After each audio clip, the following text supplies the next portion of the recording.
Ya,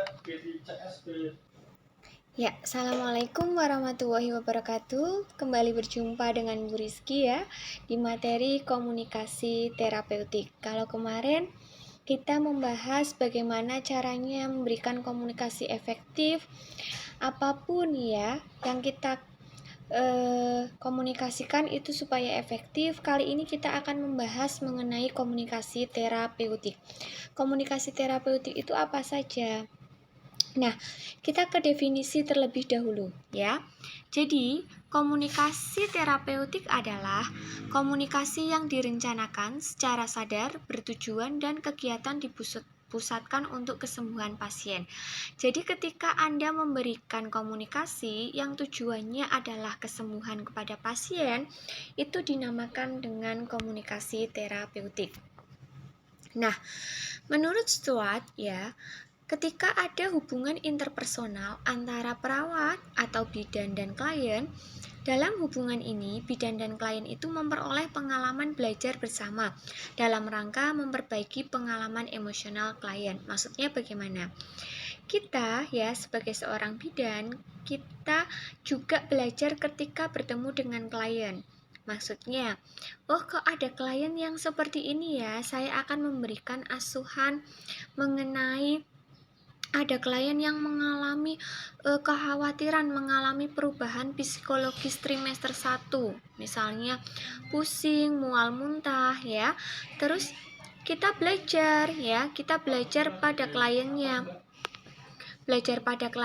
Apakah ketika saya memberikan penyuluhan ini besoknya dia sembuh nggak? Kalau sembuh berarti saya besok akan memberikan asuhan yang sama kalau menemui klien dengan posisi yang sama. Itu bedanya belajar. Nah, kliennya juga belajar dari kita.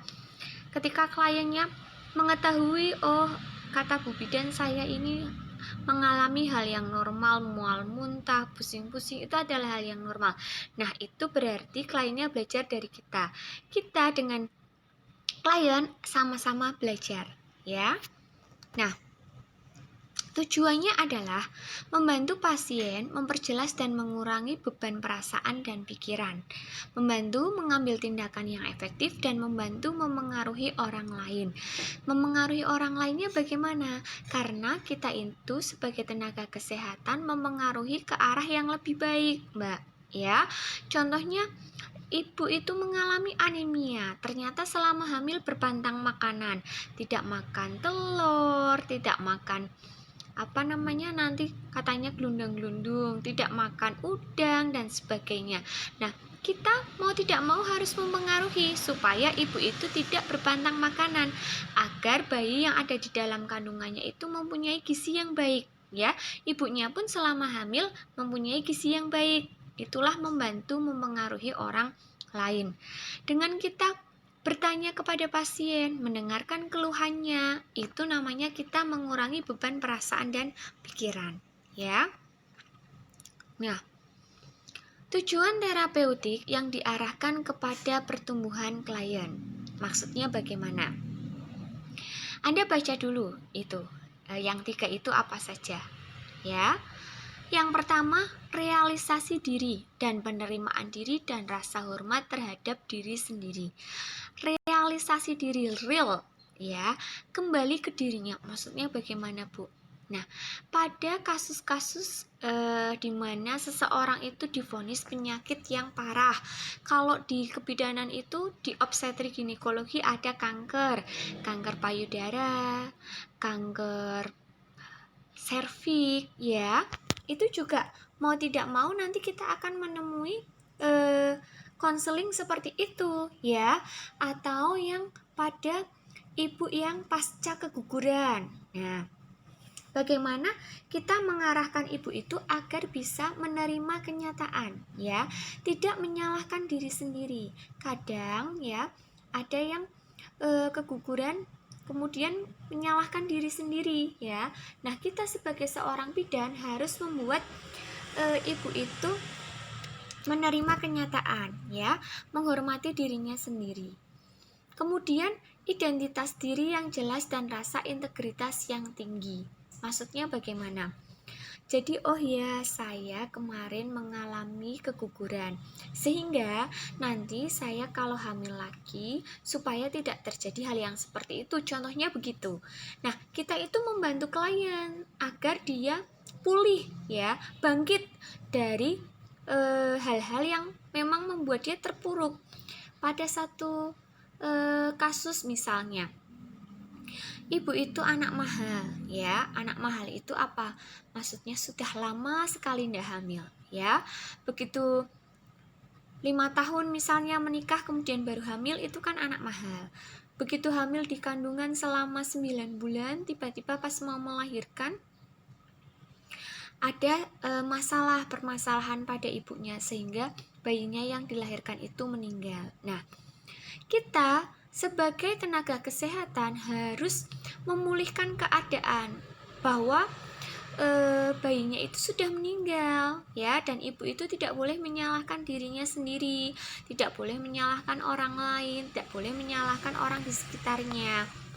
Nah, kemudian setelah semuanya terjadi, kita juga harus mampu untuk membina hubungan interpersonal yang intim. Saya ada kasus contoh seperti ini, Mbak ya. Saya dulu pernah punya teman yang menderita CA cervix ya, waktu mahasiswa itu. Dia pada saat divonis, bukan CA cervix, maksud saya CA payudara ya.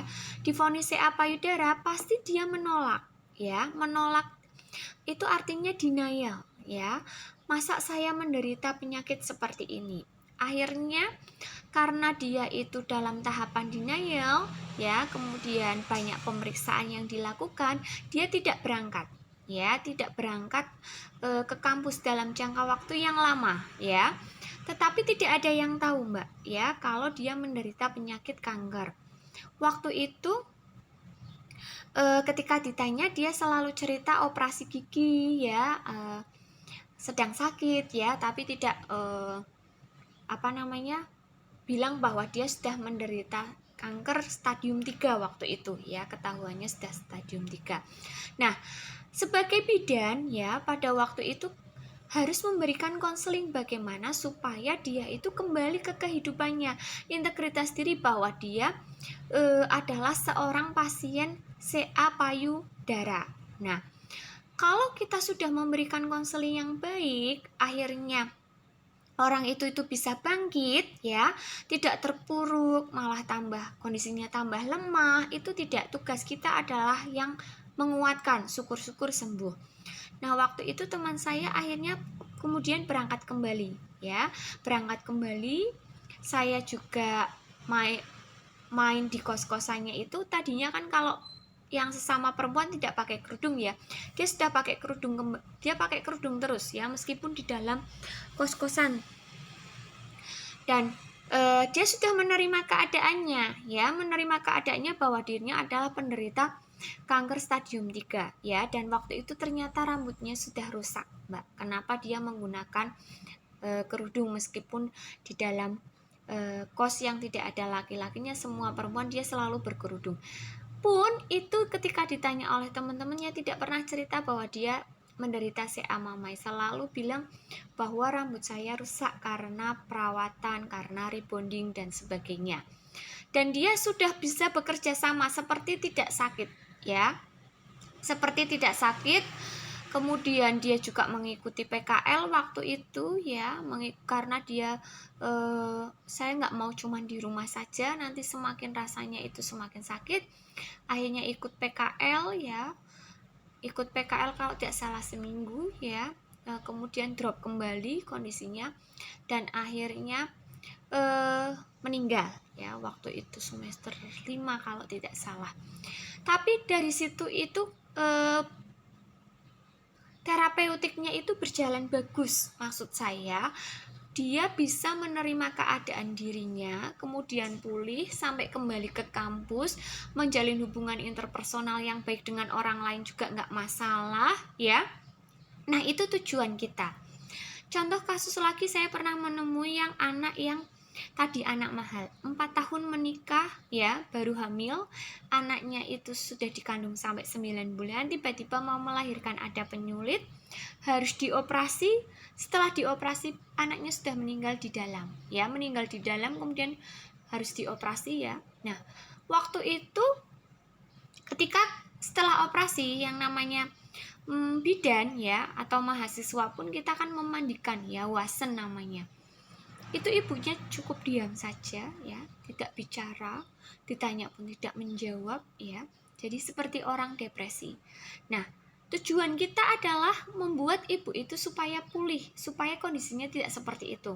Tapi ada tahapannya. Nanti di konsep kebidanan ada asuhan pasca keguguran, asuhan pasca kehilangan ya.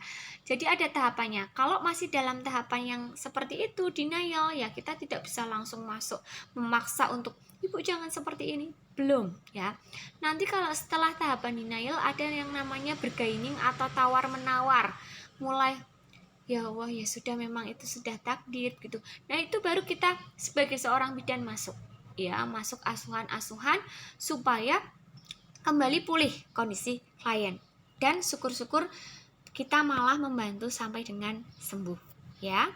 Selanjutnya, yang namanya terapeutik itu adalah helping relationship. Jadi hubungan yang tujuannya adalah menolong ya. Yang pertama apa?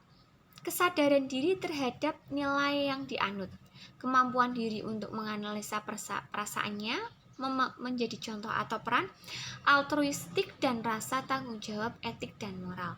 Maksudnya bagaimana? Jadi kita ya harus mempunyai hubungan yang niatnya itu menolong. Nah, bagaimana? Yang pertama kita adalah sadar terhadap nilai yang dianut ya, bahwa kita itu adalah seorang bidan. Tujuannya adalah menolong klien. Apapun kondisi klien kita tolong. Kemudian kemampuan untuk menganalisa perasaannya sendiri. Nah, kita ya harus bisa menganalisa perasaan kita sendiri dulu sebelum menganalisa perasaan orang. Makanya kita belajar. Kemarin kan kita belajar ya, termasuk kita itu yang kuadran berapa, terbuka apa tertutup ya. Kemudian kita belajar mengobservasi orang lain. Kemudian kita belajar mendengar aktif. Nah, kita juga harus bisa menganalisa perasaan kita sendiri sebelum kita menganalisa perasaan orang. Empati. Jadi coba kalau saya jadi orang itu ya, sudah hamil 9 bulan, kemudian anaknya tiba-tiba meninggal, pasti ada beban yang tersendiri ya. Kemampuan menjadi contoh dan peran. Sudah saya sampaikan kemarin di komunikasi efektif bahwa bidan itu mau tidak mau jadi role model, apalagi kalau bidan desa ya, yang desanya itu terpencil, istilahnya bidan itu apa-apa sakit apa-apa ke bidan ya. Bidan itu luar biasa ya. Karena yang paling dekat, tenaga kesehatan yang paling dekat adalah bidan. Nah, itu harus jadi contoh atau memainkan peran yang bagus. Kemudian altruistik, menumbuhkan rasa kepercayaan ya. Jadi kliennya itu ketika bercerita kepada Anda, ketika Anda memberikan nasihat ke klien, kliennya itu percaya ya. Rasa tanggung jawab etik dan moral, ini yang perlu digarisbawahi, bahwa Anda itu nanti setelah lulus kan Anda disumpah ya, sumpah profesi. Nah, ini ada unsur rasa tanggung jawab etik dan moral. Ketika Anda melihat seseorang butuh bantuan, butuh masukan Anda, butuh pertolongan ya, Anda harus memberikan pertolongan. Tidak dipikirkan aduh nanti saya dibayar apa enggak ya. Tidak seperti itu. Ada rasa tanggung jawab etik dan moral ya. Sampai di sini saya lanjutkan ya. Ada perbedaan komunikasi terapeutik dan komunikasi sosial. Silahkan dibaca terlebih dahulu perbedaannya.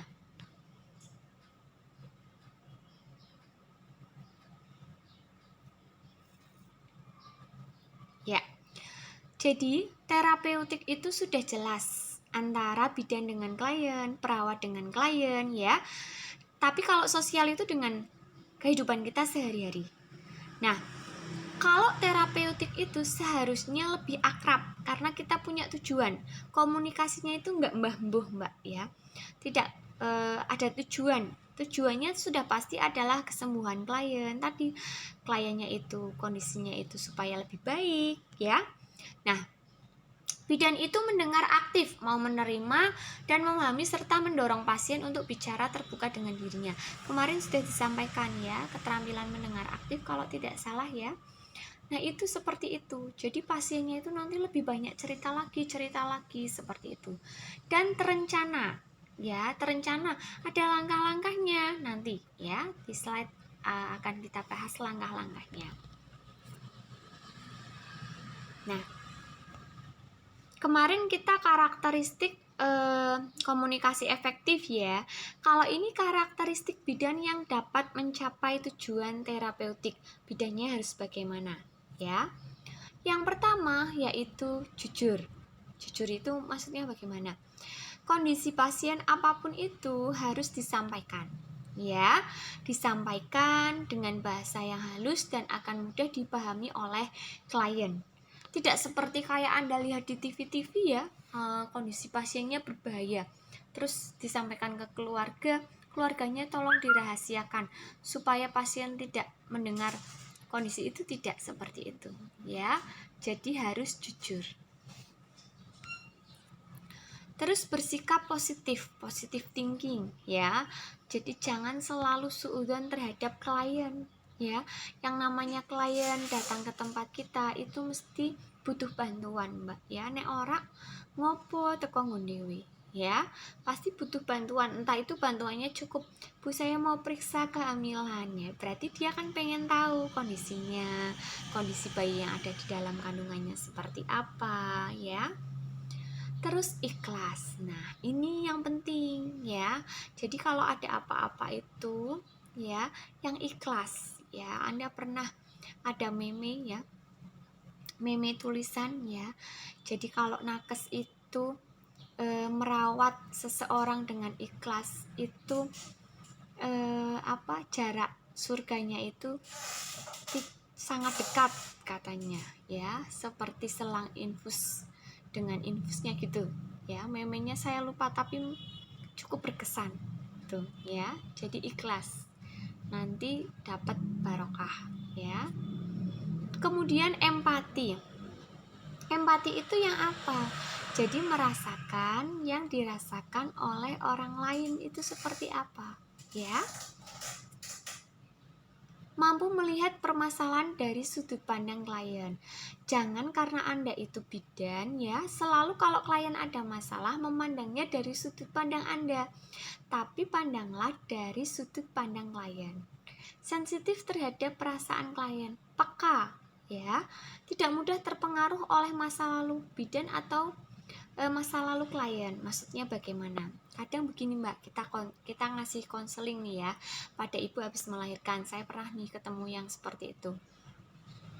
Nyuwun sewu bu ya, nanti kalau sudah di rumah ini kan habis melahirkan, apalagi ada luka bekas operasi, sebaiknya tidak berpantang makanan karena untuk mempercepat penyembuhan luka dan sebagainya. Terus tiba-tiba ibunya pasien bilang, dulu juga nggak apa-apa kok ya, anak yang pertama operasi ya, berpantang nggak apa-apa, buktinya anaknya sehat itu dan sebagainya. Nah, kita sebagai bidan tidak boleh terpengaruh, terus kita oh ya sudah bu nggak apa-apa, berpantang nggak apa-apa, nggak boleh seperti itu ya. Atau masa lalu kita sendiri, misalnya selama hamil itu tidak boleh makan durian karena mengandung alkohol dan sebagainya. Terus kita ada pasien konsul, bu boleh makan durian enggak? Boleh, nggak apa-apa, saya aja selama hamil kemarin makan durian alhamdulillah nggak apa-apa. Itu nggak boleh ya. Kalau memang secara teori tidak boleh ya. Nanti jangan terpengaruh, kemarin saya nggak apa-apa. Nah, karena kondisi tubuh satu orang dengan orang yang lain itu berbeda ya. Sikap komunikasi yang efektif bagaimana? Berhadapan ya. Kemudian mempertahankan kontak mata. Saya sudah sering bilang kalau berhadapan dengan klien, matanya itu ke klien ya, matanya tidak kemana-mana. ke bawah atau ke atas sekali, tapi memandang klien. Ya, membungkuk ke arah klien. Jadi kalau duduk, ya, jangan semender, ya, tapi kita condong ke klien. Memperlihatkan sikap terbuka dan rileks, ya, tidak perlu tegang. Nah, manfaat komunikasi terapeutik di wajah, ya. Jelas ya kalau ini, kalau tidak menurut Anda tidak jelas nanti bisa ditanyakan. Tapi ini sudah saya bahas dari awal tadi, ya. Nah, sekarang teknik komunikasi terapeutik saya akan menjelaskan satu persatu. Ada 3 slide ini tahapannya ya, tekniknya. Cukup Anda baca ya, yang tidak paham ini maksudnya apa ya Bu? Nanti ditanyakan ya. Kalau tidak ada pertanyaan berarti saya anggap Anda paham semua tekniknya. Ini.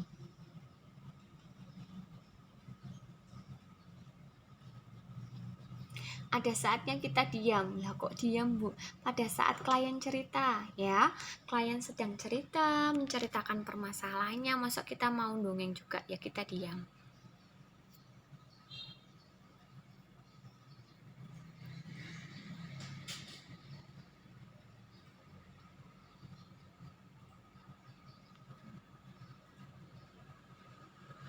Menempatkan kejadian dan waktu secara berurutan. Maksudnya bagaimana? Jadi kalau kita menerima klien, kita kerja di rumah sakit ya, kita dengarkan dia dari mana saja ya. Misalnya dia sudah pergi ke bidan, dirujuk ke puskesmas, dari puskesmas dirujuk ke rumah sakit. Itu Anda harus mendokumentasikan atau menempatkan kejadian dan waktu secara berurutan. Jadi tidak Anda terima saja pasien ini dengan apa enggak, tapi Ibu sudah kemana saja ya, atau pasien tidak biasa periksa ke tempat kita misalnya, kebetulan pada saat mau melahirkan kok ke tempat kita, nah kita harus dulu riwayatnya. Nah, sekarang tahapan hubungan interaksi bidan dengan klien. Yang pertama adalah prainteraksi. Prainteraksi itu sebelum ketemu, Mbak. Ya, sebelum ketemu tuh kok sebelum ketemu Bu sudah tahu ya. Ini contohnya kalau misalnya di rumah sakit ya, di rumah sakit Anda kan bisa lihat laporan pasien ini dengan apa ya. Artinya sebelum berinteraksi dengan klien wis ya. Buat Anda semua yang nanti jadi bidan, sebelum Anda interaksi dengan klien mau komunikasi, yang pertama persiapan, evaluasi diri dulu bahwa saya sudah bisa komunikasi dengan klien ya, saya sudah siap, saya sudah cukup pengetahuan, saya sudah cukup kompeten untuk melakukan komunikasi. Dan tahapan hubungan interaksinya bahwa saya adalah seorang bidan dengan klien, dan rencana interaksinya saya adalah hari ini saya akan melakukan pemeriksaan kehamilan misal ya. Nah, kemudian perkenalan. Perkenalan yang dilakukan apa? Jadi pada saat pertama kali bertemu dengan klien ya. Pada saat pertama kali bertemu dengan klien itu ya, Anda memberi salam ya. Assalamualaikum. Perkenalkan nama saya Ibu Rizky ya. Dengan Ibu siapa? Ya. Baik. Kalau begitu saya akan ada yang bisa saya bantu Bu? Misalnya. Oh, saya mau meriksa kehamilan, Mbak. Oh ya, baik. Saya akan melakukan pemeriksaan kehamilan pada Ibu ya, Bu ya. Tujuannya adalah mengetahui keadaan ibu dan bayi yang ada di dalam kandungan. Nah, nanti prosedurnya saya akan cuci tangan terlebih dahulu. Kemudian saya akan melakukan pemeriksaan pada ibu. Bagaimana? Apa Ibu bersedia? Ibu setuju dilakukan tindakan ini? Ya, kalau bersedia, kemudian saya cuci tangan terlebih dahulu ya Bu, dan menutup tirai. Nah, itu perkenalan ya. Selanjutnya orientasi. Ini kita sudah ketemu klien kemarin, atau kunjungan nggak kemarin ya, atau kunjungan sebelumnya sudah ketemu ya. Nah, ini pada saat kunjungan kedua dan ketiga kita tetap assalamualaikum ya. Nah, kita kan sudah tahu kondisinya kemarin. Misalnya kemarin itu ibu keluhannya mual muntah ya, akan ada dokumentasinya. Saya nggak hafal bu, pasien saya banyak, kan ada dokumentasi ya, bisa kita lihat. Assalamualaikum ibu ya, bagaimana bu, kemarin masih mual apa tidak ya, atau pakai buku KIA, kita baca dulu buku KIA nya kemarin keluhannya apa ya, sehingga klien itu merasa ya bu bidane kok kelingan ya, bu bidane kok merhatike, padahal di rekam medis kan ada. Nah misalnya seperti itu. Mengingatkan kontrak ya bu ya, kemarin kan saya bilang ini 1 bulan lagi kunjungan, ya ibu ini kunjungan kembali ya. Fase kerja, jadi inti hubungan bidan klien yang terkait erat dengan pelaksanaan rencana tindakan sesuai dengan tujuannya yang dicapai. Ini mulai Anda memberikan terapi, artinya apa? Anda sudah periksa, Anda anamnesa, Anda periksa, kemudian Anda melakukan penkes ya. Kalau dibutuhkan Anda kolaborasi, maksudnya aduh ini kok tensinya tinggi, bengkak ya, terus Anda melakukan rujukan ke puskesmas agar dilakukan pemeriksaan lebih lanjut misalnya.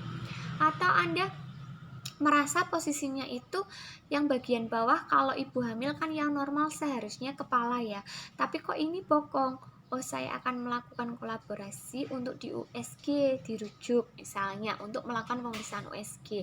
Apakah benar posisi yang di bawah itu adalah bokong ya, terus ibunya harus apa, itu dinamakan fase kerja. Nah sekarang fase terminasi atau mengakhiri ya, makanya kalau terminal itu kan asal kata dari terminasi ya, mengakhiri. Nah terminasi sementara ini pada yang di puskesmas, di BPM ya, bidan praktik mandiri yang akan bertemu lagi dengan klien. Jadi di akhir pertemuan itu ya evaluasi, kemudian tindak lanjut, kemudian untuk kontrak yang akan datang ya. Nah pada fase ini kita sampaikan ibu nanti kalau misalnya untuk kunjungan berikutnya 1 bulan lagi ya bu, misalnya seperti itu. Kemudian terminasi akhir. Terminasi akhir ini ya terjadi pada saat klien akan pulang dari rumah sakit. Contohnya evaluasi hasil, tindak lanjut eksplorasi perasaan. Jadi ini kita sudah tidak akan bertemu lagi dengan klien kalau kita kerja di rumah sakit. Nanti kliennya kalaupun kontrol, itu disampaikan kontrolnya di poli, tidak di ruang perawatan. Ya, ini yang kita lakukan. Bagaimana bu perasaannya selama dirawat di rumah sakit? Seperti itu, ya. Mungkin itu saja yang bisa saya sampaikan untuk materi komunikasi efektif pada hari ini. Semoga bermanfaat. Apabila ada kekurangan ya, saya mohon maaf ya. Dan jangan lupa untuk selalu jaga kesehatan supaya semoga kita bisa bertemu kembali ya di semester mendatang secara luring ya, atau tidak daring seperti ini ya. Kalau semester ini memang kita full daring ya, diminta oleh pimpinan Muhammadiyah supaya full daring ya. Semoga semester depan bisa mulai luring dan pandemi ini segera berakhir. Assalamualaikum warahmatullahi wabarakatuh.